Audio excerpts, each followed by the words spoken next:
I hope you all had a good break, and now you're ready to listen with some sharp ears, because it is truly my honor once again to introduce Saskatchewan's Premier, the Honourable Brad Wall. I want to thank the Premier for being with us this morning. We all appreciate you taking the time to be here, and by we all, I mean SUMA, our Board of Directors, and all 441 member municipalities that we represent, and the residents that we also represent, because those residents, my friends, make up more than 77% of Saskatchewan's population.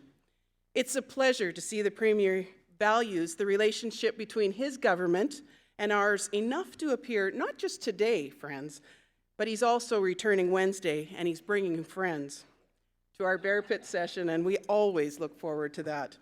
Mr. Premier, we look forward to continuing the work that we do with you to refine our aims and ensure we are all shooting at the same target, a prosperous Saskatchewan. Fellow delegates, please join me in extending a warm welcome to our Premier, the Honourable Brad Wall. Thanks, Deb. Thank you. Thank you very much, Deb. Good morning, delegates and guests. Thanks very much, Deb, for the introduction, and Deb, to you and to the board, thank you on behalf of the government for the working relationship that we have. It's one that's based on candor and honesty and a shared vision for the province. But we appreciate the relationship very much, and we know that we're going to continue to tend to it. I have a bit of a somber announcement, actually, to make here to start things off this morning.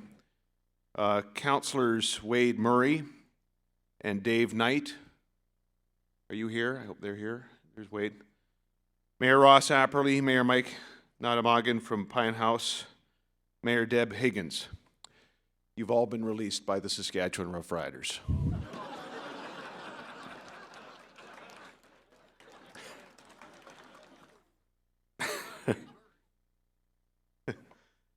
I am mindful this morning that I am in the company of local leaders. Some pretty incredible women and men. You don't do it for the power. We know that. You don't do it for the fame or for the glory. And you most assuredly don't do it for the money. You do it because you want to serve your respective communities. Maybe some of you like the competitive aspects of local politics. Maybe that's a small part of it. Maybe some of you had specific priorities, passions that you wanted to see furthered at the local government level. But by and large, you do what you do because you love your community and you love your province and you want to give back. And so there is this great canyon-like gap between what you might get, some sort of worldly recompense, what you might get for the service and the work that you put forward. And frankly, never has it been more obvious, that gap. More laid bare for all of us to see than in these last 10 days or so. And the example for us has been the community of La Loche. Mayor Kevin Janvier and his councillors, some of whom were first responders a week ago Friday. And the example for us has been Chief Teddy Clark and the Clearwater Dene First Nation. They have stepped up in amazing ways, ladies and gentlemen, under the most difficult and tragic and horrific of circumstances. They have stepped forward to provide quiet and competent and effective local leadership in the aftermath of that tragedy. That's what local government is called on to do sometimes in our province, it would seem. We had a very difficult forest fire season, and we saw that same kind of local leadership across the north, from First Nations chiefs and mayors, Mayor Thomas and Laurent, others who were there to calmly lead the province through the largest evacuation we've ever seen. and taking their cue from local leadership, especially in La Loche, was the entire community. They leaned on those local leaders. And it is worth that we would recognize that this morning. It is worth it that we would recognize that leadership at the local level that is asked to do so much. In La Loche, that example has been set not just by the council, but was set by teachers who a week ago Friday saved lives, make no mistake about it. By the 4 RCMP officers that I had the honor of meeting last Friday who were first on the scene, who also saved lives. By the EMTs and the nurses and the doctors at the health center. 3 of the nurses that were on duty that day, it was their first day on the job. To elders in the community and to the church, to Archbishop Shatlin and his team of people, to that entire community, I think it would be meet and right if this room, if this group of delegates offered them the warmest thanks for their example of local leadership.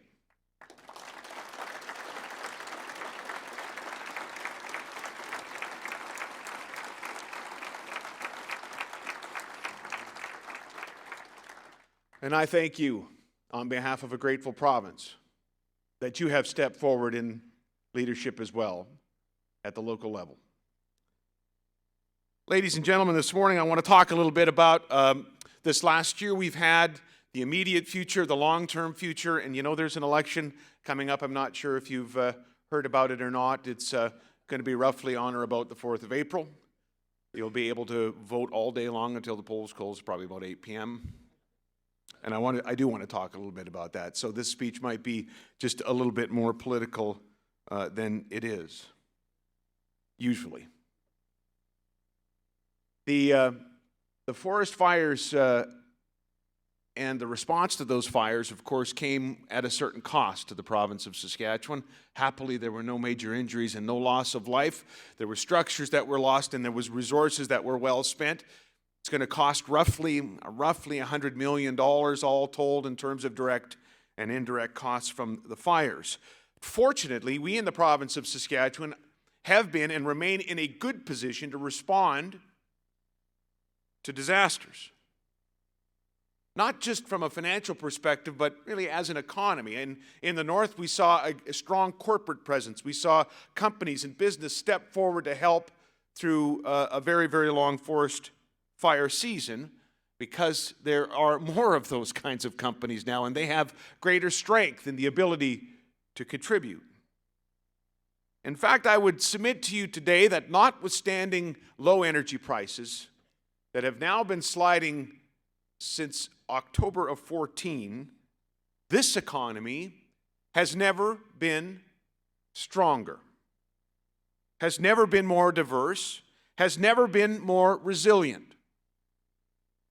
We have a diversified economy like it's never been diversified before in terms of manufacturing and processing and innovation in the export sector. The statistics bear this out. Our economy has been tested and continues to be tested. And what we've seen, frankly, is encouraging. And I'm not being dismissive or cavalier at all about the impacts of what's gone on in the energy sector. I live in Swift Current. I have neighbors who are out of work. There have been layoffs in Saskatchewan. There is economic dislocation here. But comparatively speaking, the economy remains strong, and it has never been more diversified than it is today. Consider through this difficult time that this economy that you have been about building for the last 7, 8, or 9 years, this economy that's been built by your residents and the businesses in your community, added 1,500 full-time jobs last year, according to Statistics Canada. Compare that to what's been happening in other jurisdictions that are also dependent on the energy sector. Today, Saskatchewan, again facing an energy sector challenge, has the lowest unemployment rate in the Dominion of Canada. Building permits being issued in municipalities remain strong. We expect capital investment in 2015 to come in at about $15.5 billion. That's down, actually, from last year, but that's up 33% from 2007, and 2007 was the beginning of the strength. It was a pretty strong year. Exports for 2015 should come in at around the $30 billion mark. That's down from the record of $35 billion in 2015, but it's up 52% since 2007. And you obviously right now can't say, well, that's a currency thing. That's a strength thing. That's a worldwide engagement thing. That's the world wanting what Saskatchewan has to offer. This economy is durable, and it is diversified. And I've said this many times, and I'll continue to say it, the government, the provincial government, does not take credit for that. The credit belongs to others. But government can set the right tone. And government can create the environment that is either helpful to the economy or harmful to the economy.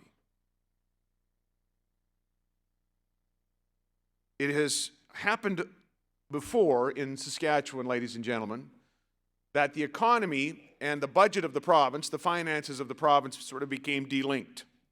I think most people intuit that, well, if the economy is strong, the province's budget finances are strong, and vice versa.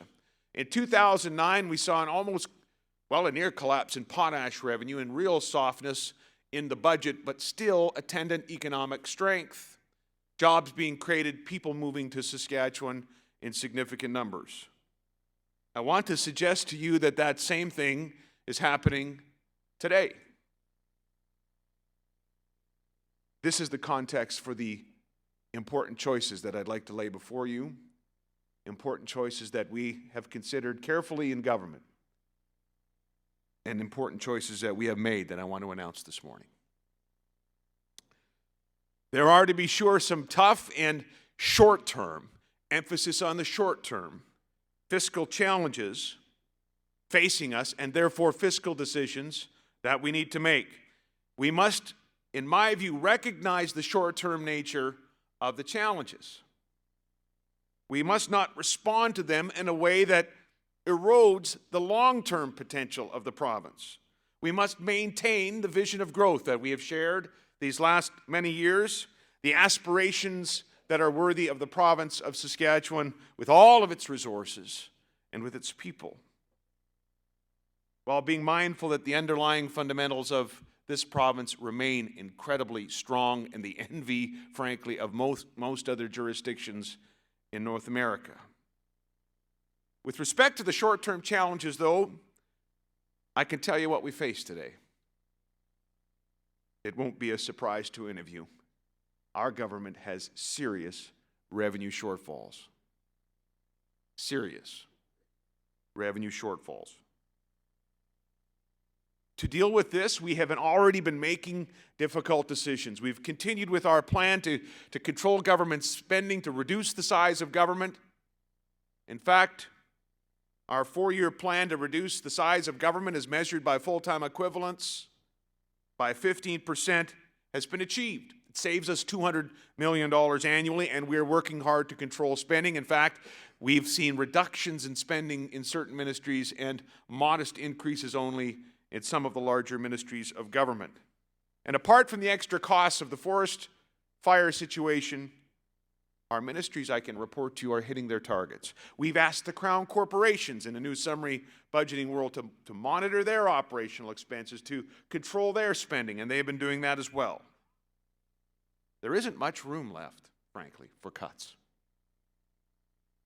If there were to be more cuts, it would start to manifest in places like healthcare and in education. We would have to withdraw from the infrastructure side of things to a greater extent. I would worry a little bit about social services as well. It's an option.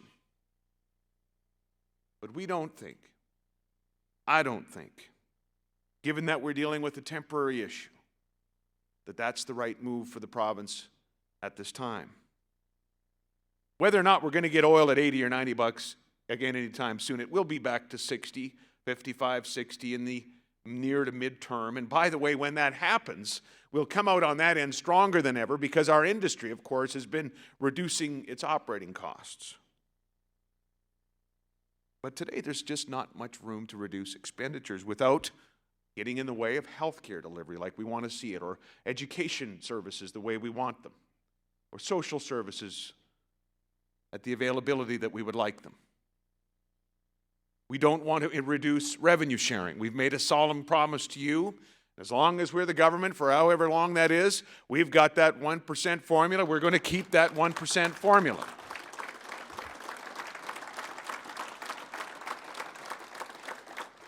We also need to, frankly, identify some resources for additional local infrastructure dollars. As I've traveled around and met with a number of you mayors and councils in different communities, and we'll be doing it now before the election, and you'll see us a lot during the election, I'm sure. You have been very consistent in your asks of the provincial government. Typically for mayors and councils that have been at these meetings, you'll know that I'll ask, look, if there was a money tree, if we could fund anything and everything, what's your top 3 things? Don't shout them out right now. There's the Bear Pit session coming up, and the ministers would be happy to take all of those questions. There's been a consistency, though. You've talked about water and sewer projects, not only, but that is a common theme that we've heard from municipalities, and we've actually raised that with the federal government. The federal government have asked us, look, if there's a stimulus required in Saskatchewan over and above what's going to be happening in other jurisdictions because of the energy sector, something I want to thank the Prime Minister for publicly at SUMA and credit him for asking the question. But if there is to be infrastructure dollars, where might you use them? Well, roads always, and bridges always, and culverts always, but yes, we need to focus on water and sewer projects at the local level right across this province and municipalities. And if the federal government comes with some support for that, we need to be ready with our own dollars, notwithstanding the tight fiscal situation, and be a meaningful partner with municipalities and the federal government. So we need to make sure that we are not cutting things as to undermine our own growth plan and as to undermine the basic services that we want to provide at a high quality in the province of Saskatchewan. So that leaves just really 2 choices then, doesn't it? Both choices go completely against the very DNA of this current government of Saskatchewan, I can tell you. John Kenneth Galbraith famously said that, quote, politics is not the art of the possible. It consists in choosing between the disastrous and the unpalatable. I'm not a big fan of Galbraith's economics, but boy, do I ever understand that particular quote. So the first choice then, the first unpalatable choice, is to raise taxes. And frankly, the table's been set for that. You remember the budget last year. Ken Crevetz announced that there would not be an increase in the property tax at that point, the education property tax, but that we may have to do that in the future. The costs of education continue to go up. We're building new schools. We need to make sure we have enrollment increases. This is a good thing, but we need to make sure we're funding education. And so he served notice that eventually there would be an increase, probably this upcoming budget year, in education property taxes. There's also been a lot of talk about carbon taxes, or in our province, a carbon levy. We already have legislation passed whereby we could levy against heavy emitters a fee that would, on a summary basis, perhaps help the finances of the province of Saskatchewan. The problem, though, ladies and gentlemen, is that a lot of those high emitters are high employers.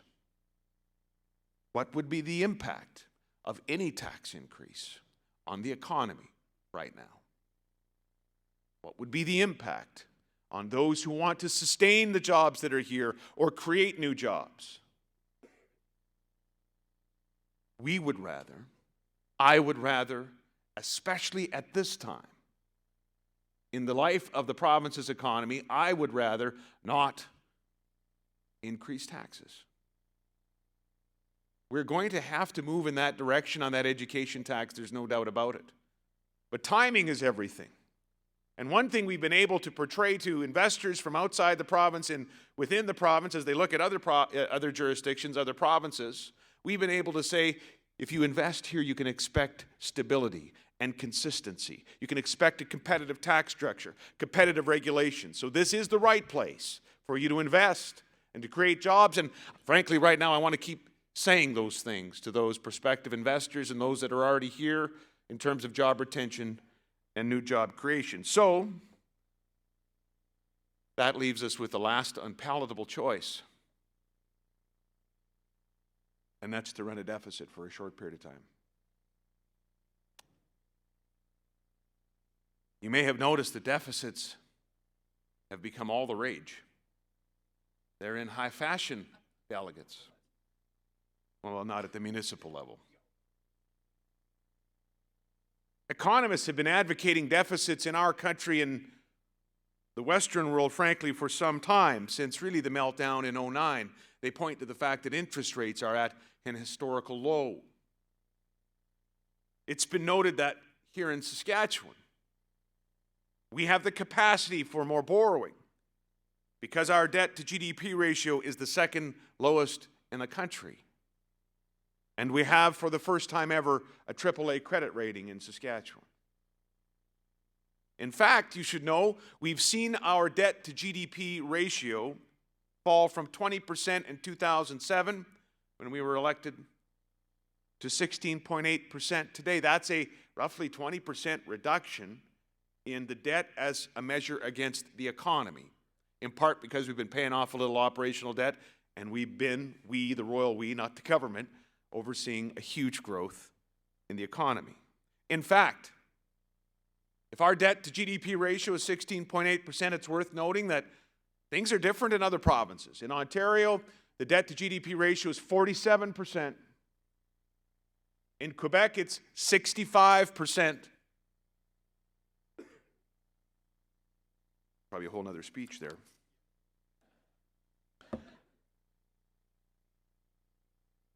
So after carefully canvassing all of the options, ladies and gentlemen, delegates, our government has reluctantly decided to run a modest deficit in this fiscal year, 2015-16, and because of the forecast continued weakness in the energy sector, we expect to run a modest deficit next fiscal year, 2016 and 17. This is a last resort. This is not something that we want to do, not something that I want to do. And mark my words, if the people of this province give us the chance to serve again in government on the 4th of April of this year, that budget will be balanced again by 2017-18. This solemn promise I make for the first time of many, I'm sure, to this group of delegates. We will get back to balance at the end of the next fiscal year. We will do it by controlling spending as we always have. We will do it by being good stewards of the economy. But we will also keep an eye on the long game, on the future of this province. And we'll do it by adhering to the key tenets of our growth plan, which have never changed since 2007, and they will not change. Those basic tenets have been supporting innovation and diversification, investing in infrastructure, engaging with the world, telling Saskatchewan's story in a way that I don't think has happened in the history of the province. I would warrant.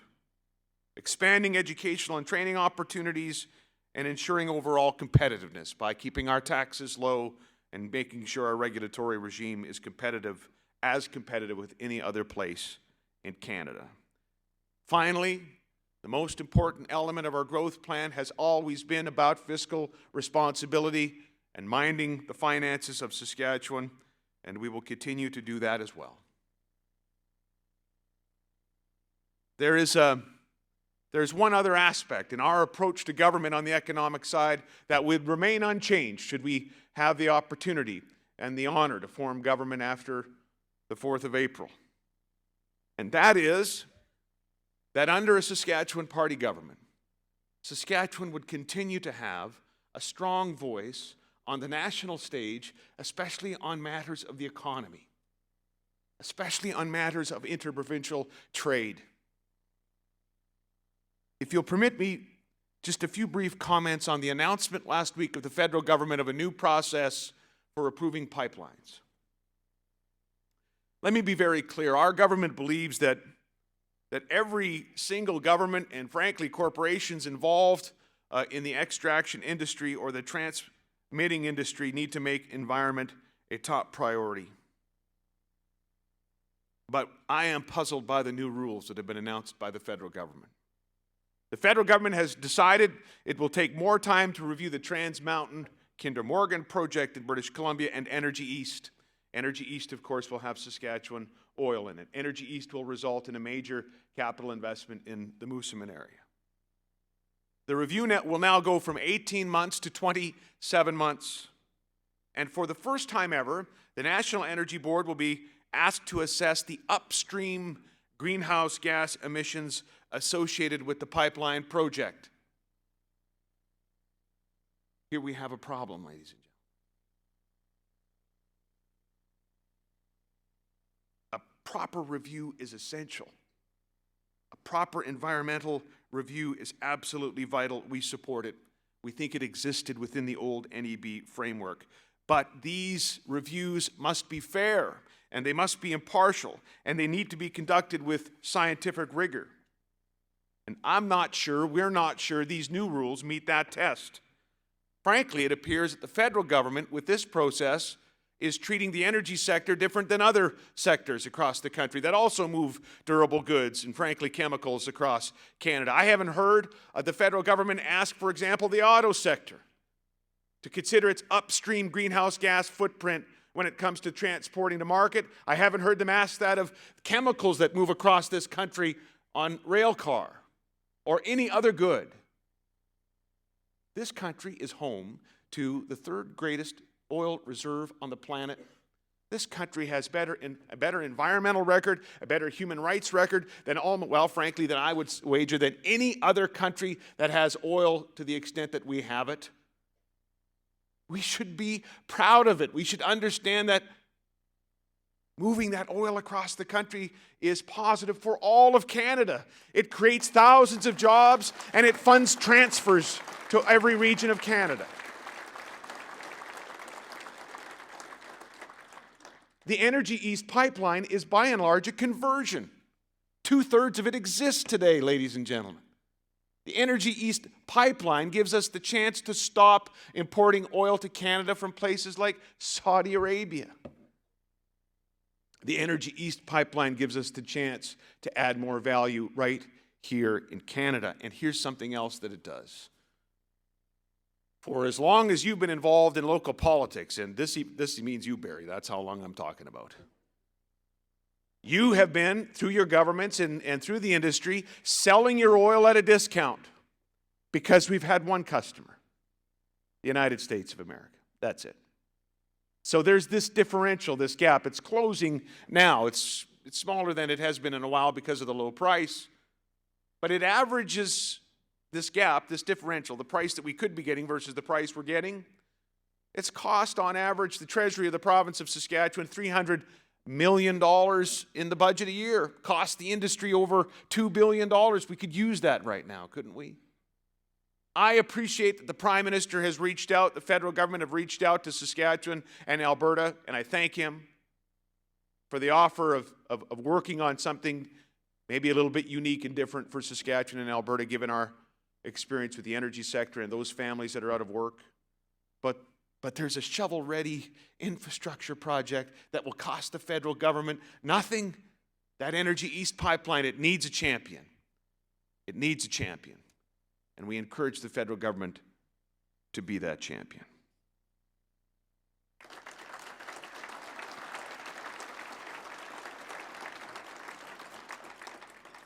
So I don't know what the news will be coming out of this particular speech. I'm hoping that it'll be that revenue sharing is remaining intact and that we're going to find dollars for local infrastructure projects, especially in water and sewer, and we're going to continue to build out the infrastructure of the province together with our municipal partners. But I have a feeling that deficit thing might also get some coverage, and I hope the pipeline does too. But the coverage from this particular speech is probably going to have at least a certain group that sit just over the aisle from us asking a question that they've asked before. The question is, where did all the money go? And if you'll permit me, I just want to close with some answers proactive answers to that question that I expect is coming, not just from them, but frankly, citizens in the province who might want to know what's happened with respect to government finances. How about $6 billion in tax relief since 2007? That's where the money went. About $800 million every year we put back in the pockets of Saskatchewan people, farmers, and small businessmen and women. Where did the money go? How about $3 billion on the operational debt of the province of Saskatchewan? That's that credit card we've been paying off, saving our province nearly $1.2 billion in interest payments. Achieving for the first time ever a AAA credit rating for the province of Saskatchewan. That's where the money went. About $8 billion since 2008 in infrastructure spending. $16 billion if you include the crowns. That's where the money went. $5 billion in highways investments and more needed, but $5 billion in historic budget year after year to rebuild Saskatchewan's roads and highways. How about $1 billion for new schools in Saskatchewan and major renovations, including 9 joint use schools in our fastest growing communities using P3s? That's where the money went. It went to dramatically shorten surgical wait times year after year, to hire 500 doctors in the province of Saskatchewan, 3,000 nurses of every single designation. That's where the money went. 15 new long-term care bed facilities, a hospital for Moose Jaw, finally the rebuild of the Saskatchewan Hospital, finally a children's hospital for the province. That's where the money went.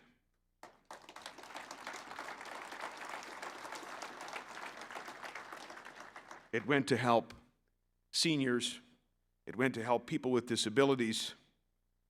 And about $1.8 billion of it went to a meaningful and long-needed revenue-sharing program with the municipalities of this province.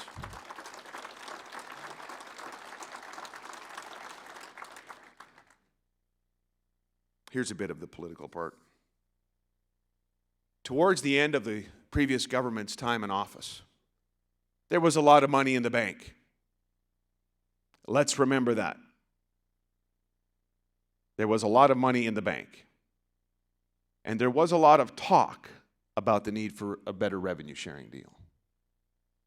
And there was a lot of talk about the need for meaningful education property tax relief.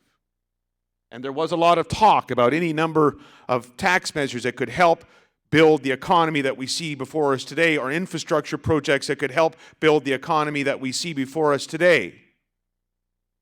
But honestly, folks, that's where it ended. There were the means to do these things, but it didn't get much beyond the talk. And may I submit to you respectfully this morning that the choice coming up in April is very much about a plan for action and continued action versus a record of talk. The choice before us in this election is really forward versus backward, in my view. I'm a little biased. Do we want to live in an optimistic, ambitious, aspiring province, or a province where we are counseled to manage and lower our expectations? Do we want a bold, assertive Saskatchewan, a leader in Confederation, telling its story around the world, engaged with our markets around the world? Or do we want that timorous, diffident, following Saskatchewan that most assuredly existed here not very long ago? Do we want to move forward with full and absolute confidence, ladies and gentlemen, that our best days are still ahead? Or do we want to turn to something else? In my view, that's the choice that your residents will make this month. We will make our case and they will make theirs.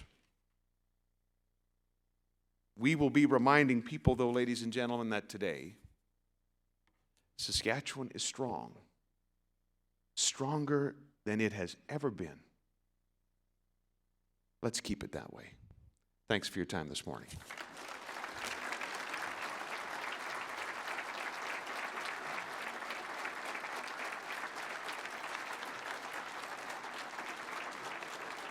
Thank you.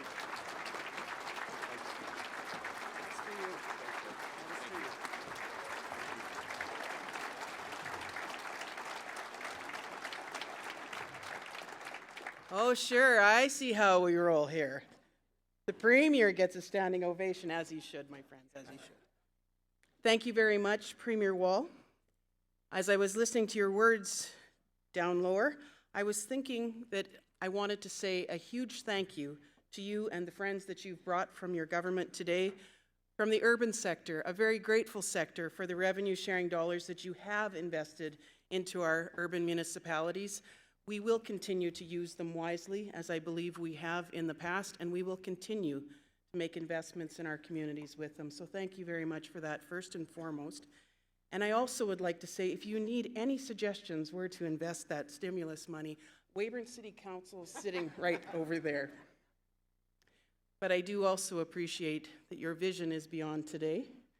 That is the same vision that we at Weyburn City Council are certainly using, and that is the vision that I bring to SUMA.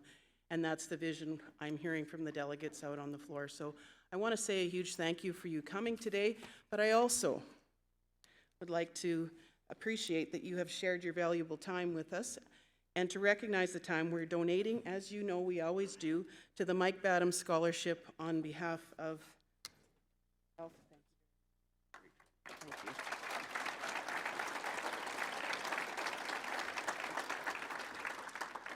There are some new delegates who may not know Mike Badham went beyond the call of duty to improve his community through service on Regina City Council, his efforts as a school teacher and principal, and on the SUMA Board of Directors.